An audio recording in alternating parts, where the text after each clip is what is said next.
बोलो विष्णु भगवान की जय। गुरुवार व्रत की पूरी कथा जिसे सुनने से मिलेगी देव बृहस्पति की कृपा।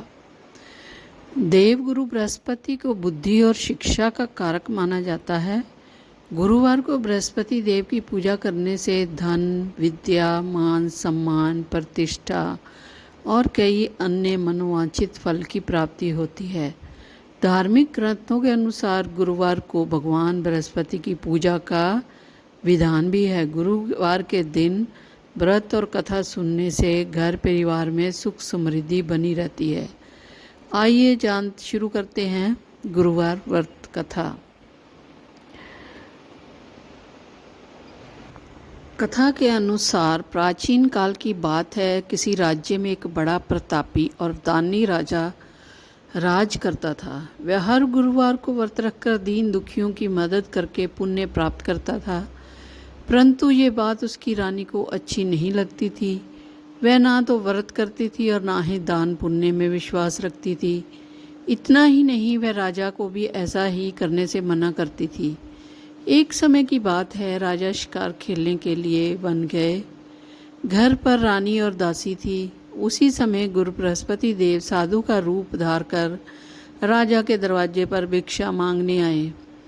साधु ने जब रानी से भिक्षा मांगी तो वह कहने लगी, हे साधु महाराज, मैं इस दान और पुण्य से तंग आ गई हूँ। आप कोई ऐसा उपाय बताएं जिससे कि सारा धन नष्ट हो जाए और आराम से रह सकूं। इतना सुनकर बृहस्पति देव ने कहा, हे देवी, तुम बड़ी विचित्र हो। संतान और धन से कोई दुखी होता है? अगर अधिक धन है तो इसे शुभ कार्यों में लगाओ। कुंवारी कन्याओं का विवाह कराओ। विद्यालय और बाग बगीचों का निर्माण कराओ, जिससे तुम्हारे दोनों लोग सुधरें। परंतु साधु की इन बातों से रानी को खुशी नहीं हुई। उसने कहा कि मुझे ऐसे धन की आवश्यकता नहीं है जिसे मैं दान दे दूं और जिसे संभालने में मेरा सारा समय नष्ट हो जाए। तब साधु ने कहा, अगर तुम्हारी ऐसी इच्छा है तो मैं जैसा तुम्हें बताता हूँ तुम वैसा ही करना। गुरुवार के दिन तुम घर को गोबर से लीपना, अपने बालों को पीली मिट्टी से धोना, राजा से हजामत बनाने को कहना, भोजन में मांस मदिरा का प्रयोग करना, कपड़े धोबी के यहाँ धुलने देना। इस प्रकार 7 बृहस्पतिवार करने से तुम्हारा समस्त धन नष्ट हो जाएगा। इतना कहकर साधु के रूप में बृहस्पति अंतर्ध्यान हो गए। साधु के अनुसार कही बातों को पूरा करते हुए रानी को केवल 3 बृहस्पतिवार ही बीते थे कि उसकी समस्त धन संपत्ति नष्ट हो गई। भोजन के लिए राजा का परिवार तरसने लगा। तब एक दिन राजा ने रानी से बोला कि हे रानी, तुम यहीं रहो, मैं दूसरे देश को जाता हूँ, क्योंकि यहाँ पर सभी लोग मुझे जानते हैं, इसलिए मैं कोई छोटा कार्य नहीं कर सकता। ऐसा कहकर राजा दूसरे देश में चला गया। वहाँ वह जंगल में लकड़ी काट लाता और शहर में बेचता। इस तरह वह अपनी जीवन व्यतीत करने लगा। इधर राजा के प्रदेश जाते ही रानी और दासी दुखी रहने लगे। एक बार जब रानी और दासी को 7 दिन तक बिना भोजन के रहना पड़ा तो रानी ने अपनी दासी से कहा, हे दासी, पास ही के नगर में मेरी बहन रहती है। ये बड़ी बहन है, तू उसके पास जा और कुछ ले आ, ताकि थोड़ी बहुत गुजर बसर हो जाए। दासी रानी की बहन के पास गई। उस दिन गुरुवार था। रानी और दासी की बहन उस समय बृहस्पतिवार की कथा सुन रही थी। दासी ने रानी की बहन को अपनी रानी का संदेश दिया, लेकिन रानी की बड़ी बहन ने कोई उत्तर नहीं दिया। जब दासी को रानी की बहन से कोई उत्तर नहीं मिला तो वह बहुत दुखी हुई। उसे क्रोध भी आया। दासी ने उसे वापस आकर रानी को सारी बात बता दी। ये सुनकर रानी ने अपने भाग्य को कोसा। उधर रानी की बहन ने सोचा कि मेरी बहन की दासी आई थी, परंतु मैं उससे नहीं बोली, इससे वह बहुत दुखी हुई होगी। कथा सुनकर और पूजन समाप्त करके वह अपनी बहन के घर आई। उसने कहा, हे बहन, मैं बृहस्पतिवार का व्रत करती हूँ। तुम्हारे दासी मेरे घर आई थी, परंतु जब तक कथा होती है तब तक ना उठते या ना ही बोलते हैं, इसलिए मैं नहीं बोली। बताओ दासी क्यों आई थी? रानी बोली, बहन तुमसे क्या छुपाऊं, हमारे घर में खाने तक को अनाज नहीं है। ऐसा कहते कहते रानी की आंखें भर आई। उसने दासी समेत पिछले 7 दिनों से भूखे रहने की बुरी बात अपनी बहन को बता दी। रानी की बहन बोली, देखो बहन, भगवान बृहस्पति सबकी मनोकामना को पूरी करते हैं। देखो शायद तुम्हारे घर में अनाज रखा हो। पहले तो रानी को विश्वास नहीं हुआ, पर बहन के आग्रह करने पर उसने अपनी दासी को अंदर भेजा तो उसमें सचमुच अनाज से भरा एक घड़ा मिल गया।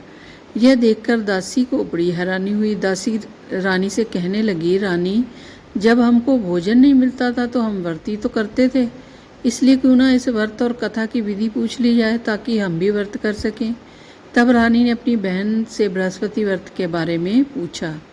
उसकी बहन ने बताया, बृहस्पतिवार के व्रत में चने की दाल और मनक्का केले की जड़ में अर्पित करें तथा दीपक जलाएं, व्रत कथा सुने और पीला भोजन ही करें। इससे बृहस्पति देव और भगवान विष्णु प्रसन्न होते हैं। व्रत और पूजन की विधि बताकर रानी की बहन अपने घर को लौट आई। 7 दिन के बाद जब गुरुवार आया तो रानी और दासी ने व्रत रखा। वह गुड़साल में जाकर चना और गुड़ लेकर आई। फिर उसने केले की जड़ तथा विष्णु भगवान की पूजा की। अब पीला भोजन की चिंता को लेकर दोनों बहुत दुखी हुई। क्योंकि उन्होंने व्रत रखा था, इसलिए बृहस्पति देव उनसे प्रसन्न थे। वह एक साधारण व्यक्ति का रूप धरकर 2 थालों में पीला भोजन दासी को दे गए। भोजन पाकर दासी प्रसन्न हुई और फिर रानी के साथ मिलकर भोजन ग्रहण किया। उसके बाद सभी गुरुवार को व्रत और पूजा करने लगी। बृहस्पति देव की कृपा से उनके पास फिर से धन संपत्ति आ गई, परंतु रानी फिर से पहले की तरह आलस्य करने लगी। तब दासी बोली, देखो रानी, तुम पहले भी इस प्रकार आलस्य करती थी।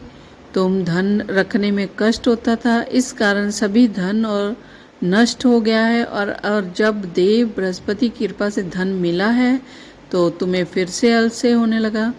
रानी को समझाते हुए दासी कहती है, बड़ी मुसीबतों के बाद हमने ये धन पाया है, इसलिए हमें धन दान पुण्य करना चाहिए, भूखों को भोजन कराना चाहिए और धन को शुभ कार्यों में खर्च करना चाहिए। इससे तुम्हारे कुल का यश बढ़ेगा, स्वर्ग की प्राप्ति होगी और पितर प्रसन्न होंगे। दासी की बात सुनकर रानी अपना धन शुभ कार्यों में खर्च करने लगी। इससे पूरे नगर में उसका यश बढ़ने लगा। बृहस्पतिवार व्रत की कथा के बाद श्रद्धा के साथ आरती की जानी चाहिए। इसके बाद प्रसाद बांटकर उससे ग्रहण करना चाहिए। तो शुरू करते हैं बृहस्पतिवार की। ओम जय बृहस्पति देवा, ओम जय बृहस्पति देवा, जय जय बृहस्पति देवा। छिन छिन भोग लगाऊं, छिन छिन भोग लगाऊं, कंदली फल मेवा। ओम जय बृहस्पति देवा, तुम पूरन परमात्मा, तुम अंतर्यामी, जगत पिता जगदीश्वर, तुम सबके स्वामी। ओम जय बृहस्पति देवा, दीन दयाल चरणामत निज निर्मल,